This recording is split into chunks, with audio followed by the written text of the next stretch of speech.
Magandang tanghali po sa inyong lahat. Isang napakainit na tanghali. Ngayon po ay buwan ng Mayo 2025. Welcome po sa aking channel, Pobreng Lakwatsero. Ito po, si Pobreng Lakwatsero ay maglalakwat samahan niyo po kami. At pupunta po tayo sa Daraitan, Tanay Rizal, kung saan magpapalamig ng ulo. Ito po palang dinadaanan natin ay ito, wait lang at may checkpoint. Slow down po tayo dahil may checkpoint. Ito po ang ating mga kapulisan, HPG and LTO. May checkpoint po sila dito. Dito po sila nakapwesto sa may, kung tawagin ay Manukan ba to? Devil's Corner ng Marilaki Highway. Yung mga napapabalita natin, mga napapanood sa YouTube na mga aksidente ay dito po yun. Madalas aksidente dito. At nakakalungkot nga at dahil may mga namamatay. Pero po ngayon, ang sitwasyon ngayon dito ay napakaluwag, maganda. Yan po. Napakaganda ng kalsada ngayon. Kukunti yung mga riders, mga sila Superman ay wala. Batman, ewan ko nasaan. Spiderman siguro nasa kahoy, nakadapo.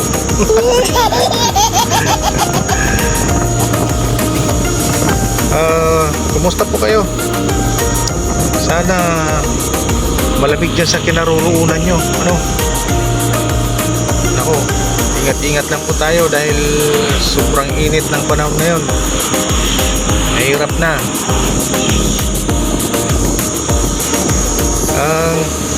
Ngayon po pala ay yun nga, sabi ko kanina, punta tayo sa Daraitan at may konting salo-salo yung pamilya, may outing,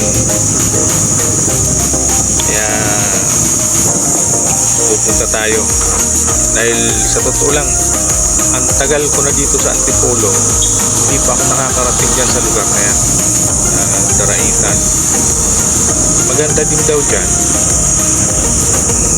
ilog, free flowing, at ang mas maganda, mura ang entrance fee. Tingnan natin kung gaano ba kaganda yung pinagmamalaki nila. Samahan nyo lang kami dahil ito, masagsagan ang init. Andito tayo ngayon sa kalsada. Ayan, tirik na tirik ang araw. Pero okay naman dahil yung kalsada natin, yung kahabaan ng Marilaki ay napakaluwag. Ayan po, tingnan nyo, napakaluwag. Siguro yung iba takot na rin pumunta dito dahil marami ng checkpoint, may LTO, may HPG. Kasi minsan sa totoo lang, may mga rider na pumupunta dito na walang lisensya. Oo, aminin nyo, pumupunta kayo ng Marilaki, walang lisensya. Kasi kapag lang naka-helmet ka or okay yung outfit mo, tapos yung mukhang rider ka, hindi ka naman na sinisita ng hindi ka na sinisita dahil good looking ka eh. Pero sa totoo lang, ang iba dyan walang lisensya. Siguro ngayon dahil nga dun sa nangyari na aksidente dito, yung huling aksidente na may namatay, ayun, naghigpit na sila ngayon. Kaya yung iba na yun nga, sabi natin na walang lisensya ay hindi na pumupunta, hindi na sila pumupunta dito. Bagay, mas okay naman yung ganun dahil di ba ikaw na lisensyado, tapos babanggain ka ng or hahagingan ka ng isang kulang sa paligo na wala pang lisensya, parang iba, hindi ka tanggap-tanggap.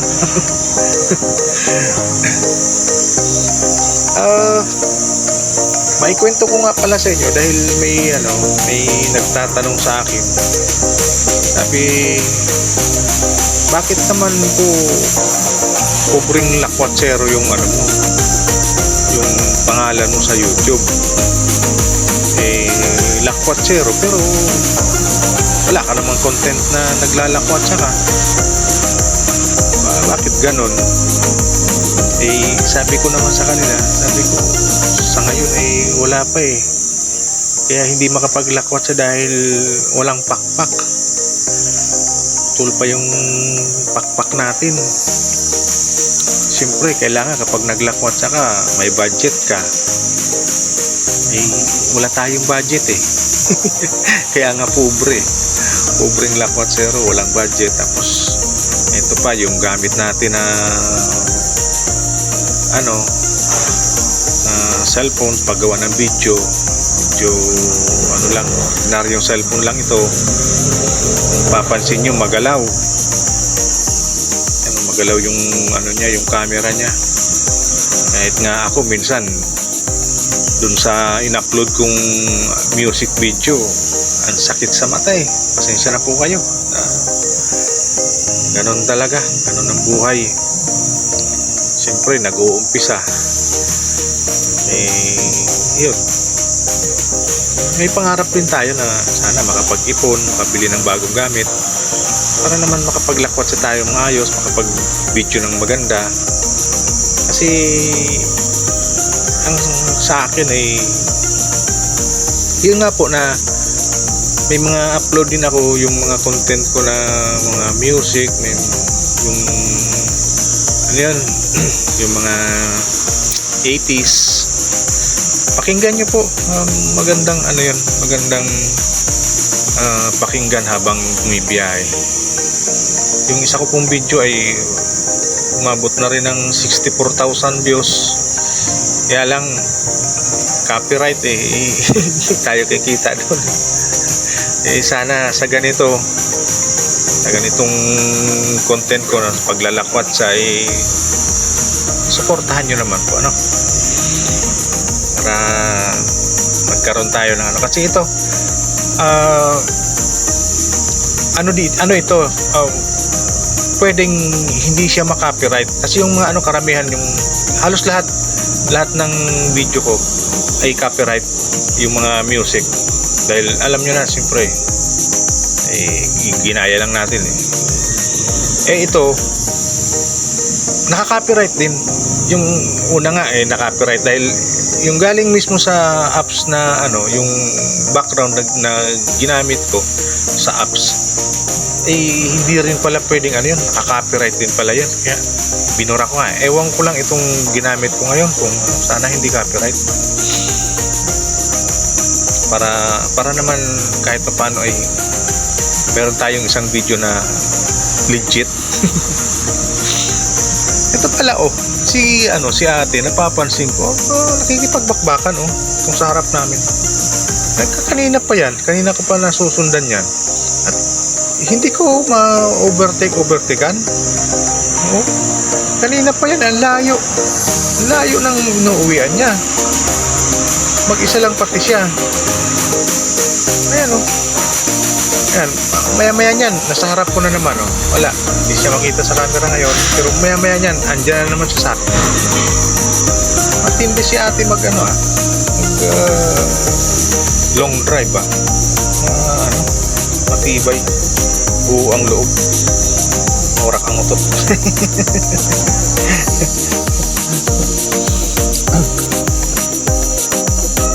Yan, ayun, ang ganda ng sitwasyon ngayon dito sa Marilaki. Napakaganda ng ganyan lang kalsada dito. Okay. Tapos siyempre may iwasan yung accident kasi Banayan magpatakbo. Sabi nga sa Teresa, Banayar lang. Ayan o, tingnan niyo po yung kalsada natin, ang ganda. Sa kabila halos walang, ayun, nakasalubong din, pero madalang talaga. Okay, sige po, at samahan nyo lang kami, kasi layo pala nito. Akala ko malapit lang, napakalayo pala ng Daraitan. Hindi na pa kayo bumibiyahe. Sa totoo lang, kami hindi namin alam kung saan kayo pupunta dahil yung mga kasama namin ando na. Kanina pa nga sila kumukontak na kung nasaan daw kami. Sabi ko, OTW na. Susunod na lang kami. Hindi namin alam kung saan yung basta ang alam ko ito Marilaki. Sa Marilaki daw ang daan. Tapos may signboard naman daw bandang kaliwa, may signboard ng Daraitan, ang papasok daw doon. Kaya yun ang inaabangan natin, kung saan banda yung signboard na yun, kung dito pa ba sa taas or paglagpas ng Sampaloc or kung saan. Basta diretso lang, sige lang, biyahe lang si pobre. Sige po, at maya babalikan ko po kayo.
sa wakas po, ito na. Narating na namin. Nandito na po tayo sa Daraitan. Ayan pong kaliwa na yan. Yan yung may papasok na motor. Ayan po. Diyan tayo susunod. Ayan. Diretso lang daw yan. At hanggang makarating doon sa ilog. Ayan, tinipak mga signboard. Diretso lang daw yan. Sige. Diretso pa tayo. Biyahe pa. Pobre. Sige lang. Siguro naman kapag naputol na yung kalsada, hanggang doon na lang, ano. Eto, pero siguro ano na to, malapit na to, dahil papasok na siya eh. Wala na siya sa ano, sa main road.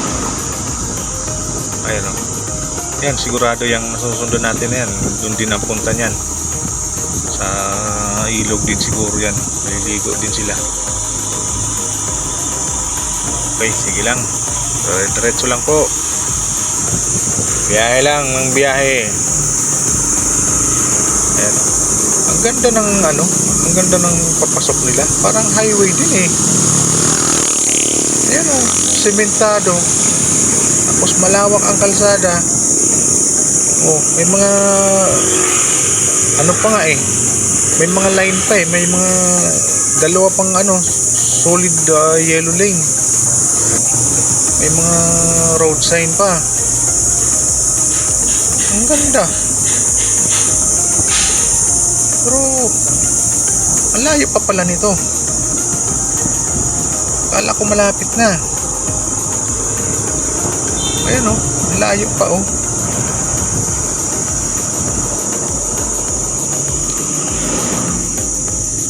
Ay, grabe.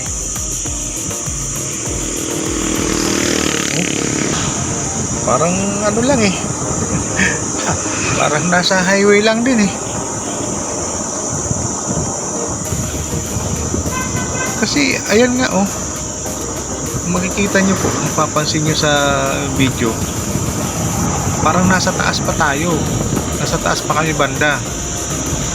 Eh wala namang ilog sa taas. Siyempre natural, nasa baba yung ilog. Ayan o, paakyat na naman tayo. Paakyat na naman. Bah, layo ah. Pero sige lang. At masasaan ba't makakarating din tayo.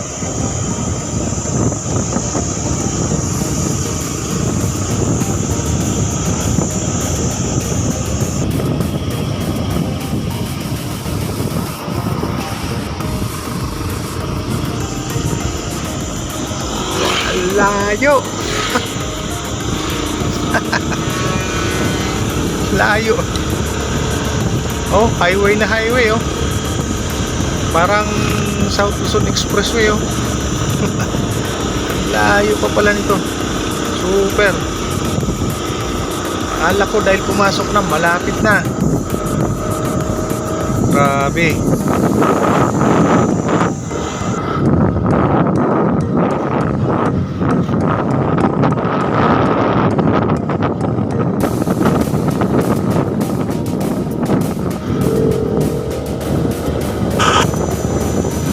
Ito, paako na naman tayo.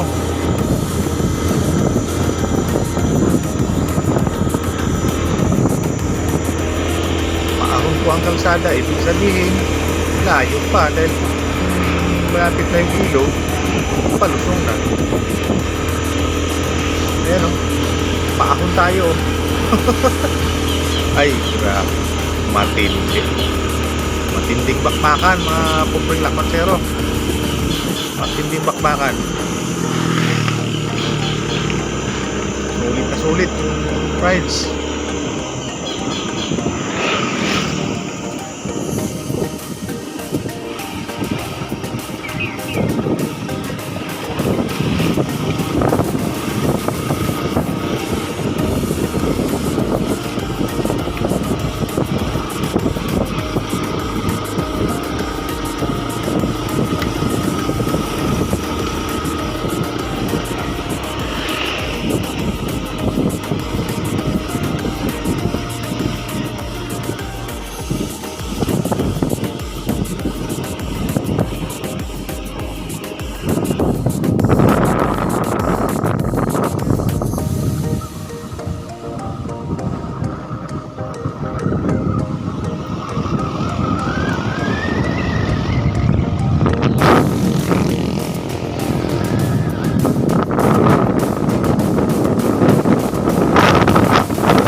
Kasi ma'am, tinatanong ko marami ng tao sa baba.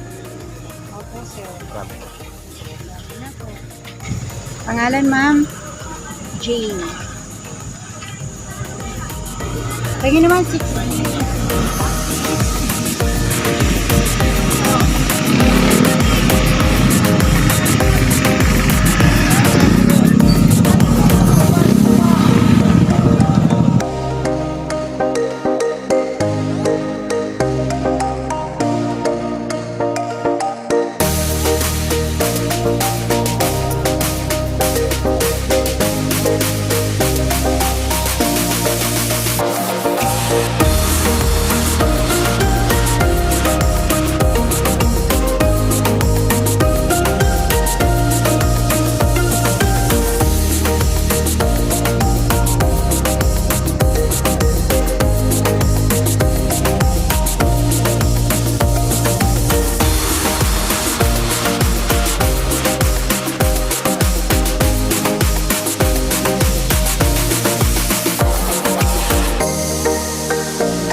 Ay siya.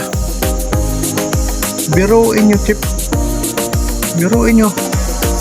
Nagkaka-traffic din pala sa ilog. Oh, ang haba. Ang haba mo. Grabing traffic. Tinalo pang EDSA. Matindi ah. Grabe oh.